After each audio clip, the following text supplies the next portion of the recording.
Okay, geometry, lesson 11, finding midpoints. Keep in mind, what is tomorrow along with lesson 11? Or what should you have done? Your homework and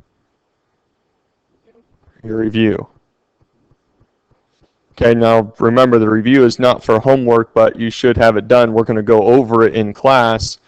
Okay, I will record the work and the answers for all of that stuff just to make sure that we have something that we can study by and be ready for the test on Friday, right?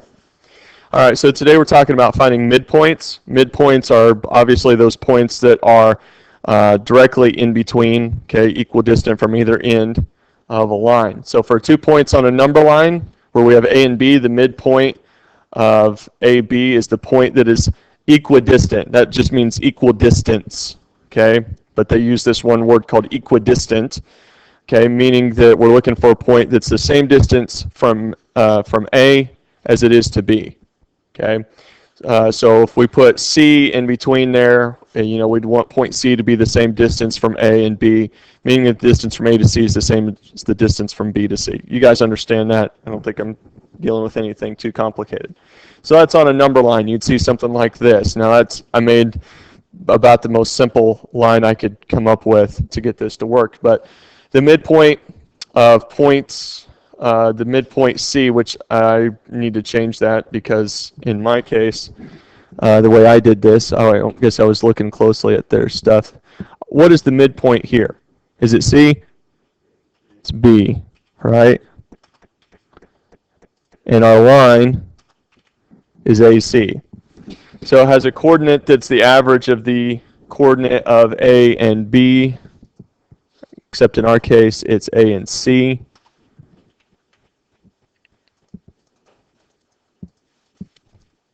It won't let me fix that one though.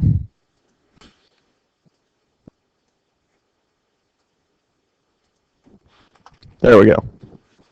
Okay, fix some of those things. So if you're going to take A plus C, whatever those points are, add them up and divide by 2, and that's going to give you the location of B.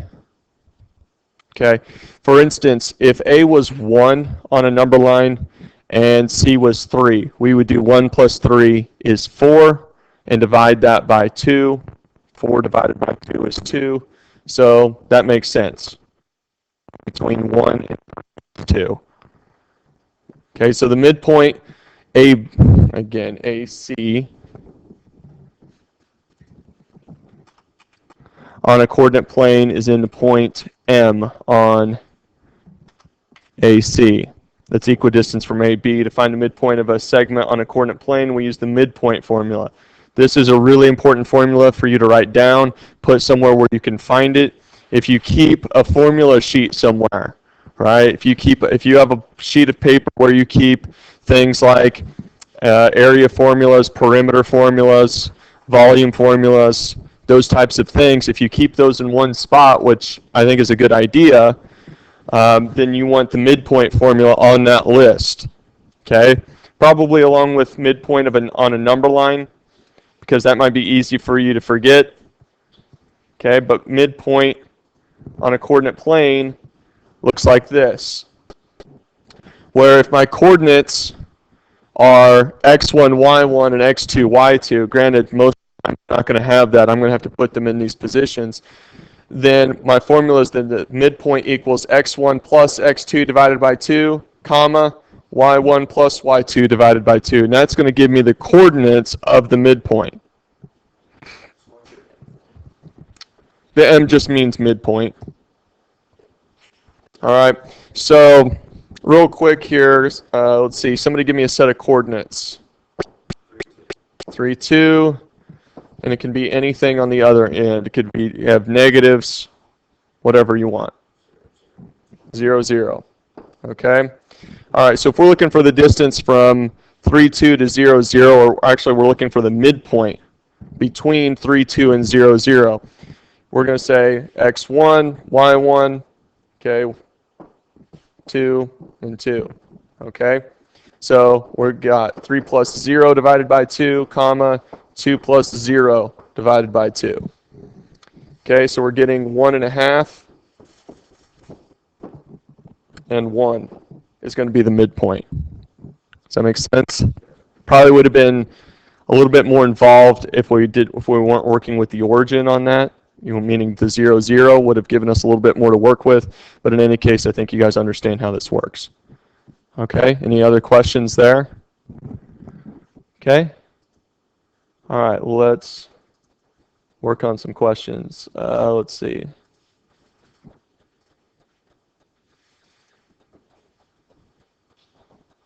What do you want? Lesson 11, is that what we're on? Okay.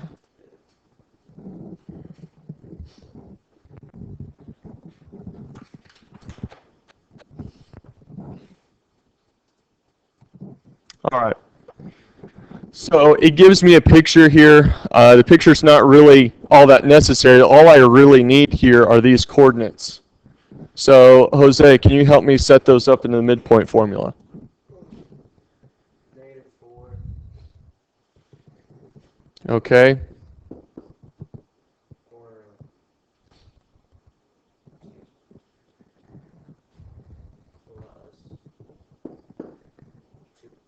Okay, -4 plus 2 divided by 2. What's -4 plus 2? -2. What's -2 divided by 2? -1. Okay? That only gives me the y coordinate. Do I need the x coordinate as well? Okay. How do I set up the x coordinate?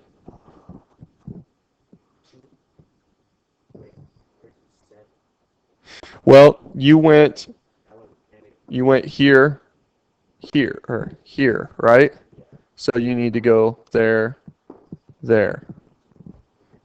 Okay, so, and honestly, it's not going to end up mattering. Why? Because I'm adding them together. But go ahead. 2 plus 7. Divided by 2. What's 2 plus 7? What's 9 divided by 2? 4.5. Okay, and I did this for you. Because you did the y's first, I put it on the right-hand side because that's going to end up going in the right-hand side of the coordinate, right? And I went ahead and I put the x on the left. Okay, so I would do my x's first, keep those on the left, my y's on the right. Okay, that way I'm putting it in that coordinate pair correctly. So you see where we get b on that. And if we went ahead and we plotted that, we went 4.5 and down 1. Let's see, it would put us probably like right around there. Okay, which, I don't know, I may not have plotted it very good, but should put us right in that range. Okay.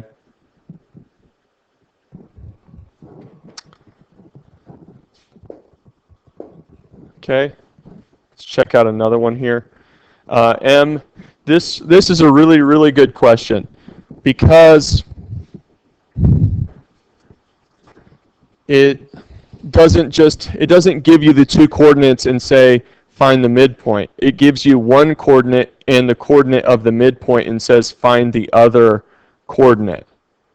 Okay, so imagine coming up here where we knew this 4.5, -1, but we didn't know where n was.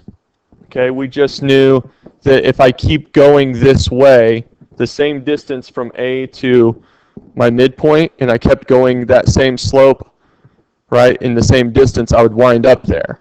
Okay, but we can actually use the midpoint formula to find an unknown end point. Okay, so let me show you how to do that. All right, and this question has showed up on tests before, so I want you to be aware of this. I need you to pay attention. All right, my formula is, this is going to equal this. This is going to equal this, right? Right? I'm going to get plus and plus, correct? And it's going to equal something. All right, here's the thing. It says M is the midpoint of AN. A has coordinates 5, 7, so I can put the 5 here and the 7 here. Does that make sense? You with me? And M is the midpoint, has coordinates -1 and 2. Okay? So it's already given me the solution. Normally I'm solving for the solution, right? But here I have the solution, and what I'm trying to solve for is this x and this y coordinate. Okay, because I don't already know those. Okay? So let's look at here. If I want to solve for that unknown endpoint, how do I go about doing that, Katie?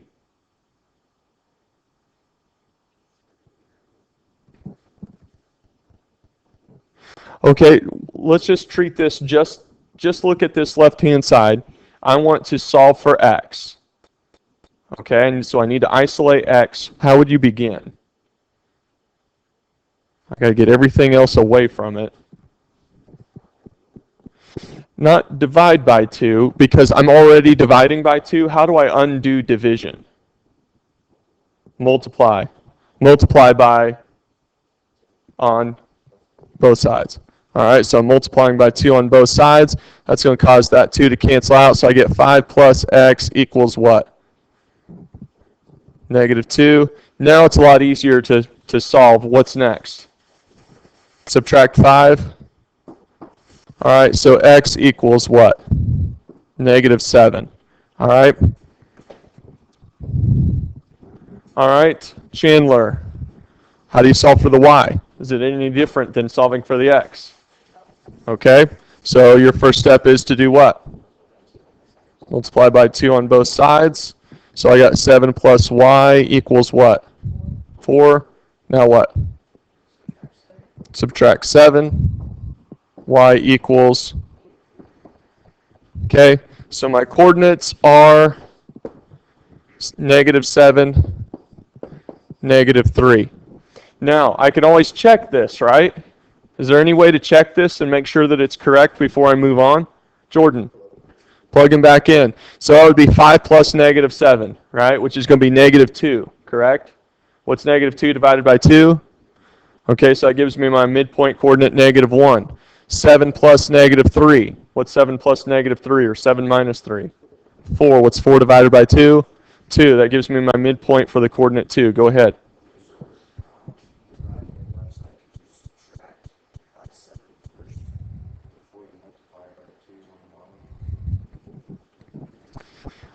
All right, so you want to subtract 7 from 2 and then divide by 2?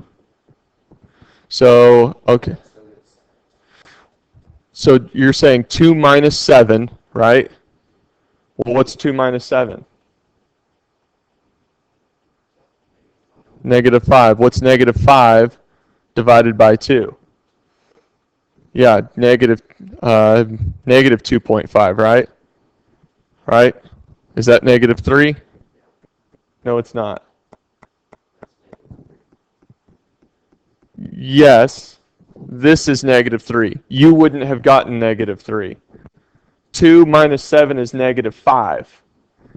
-5 multiplied by 2, right? Because you'd still have to multiply by 2, correct? All right, so you'd end up with you'd wind up with -10. See how far different that is from -3? So yeah, you can't do that. Okay? So you have to multiply by the denominator first, and then once everything's in the numerator position, you can simplify. Okay? Okay. All right, I'm going to look through here and see. Okay. Number 3, K is the midpoint of JL, JK. So at this point, what I would say is you probably want to draw a picture of it, okay? Because I'm dealing with 3 different variables here. I want to know where I'm at. Is the midpoint of JL. So I'm going to draw a line. I'm going to put J at one side, L at the other side, and I've got K is my midpoint, so I know that much information, right? Okay, JK, 4x, KL, 2x plus 2. And it wants to know all of the rest. Well, what do I know about 4x and 2x plus 2? Marcos, what do you think?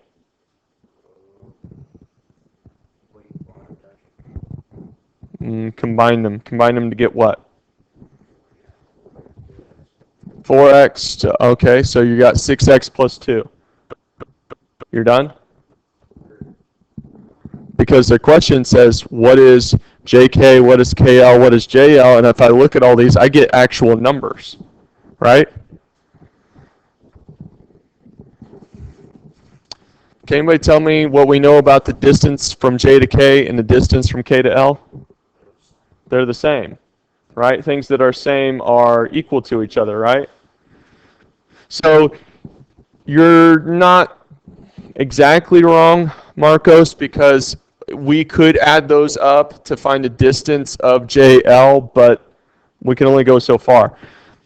You're right, we could get to 6x plus 2 and we can't go any further than that. So instead of trying to add them, let's try to set them equal to each other and then solve for x. And then once we have x, we can plug it into all of our distances. Okay? All right.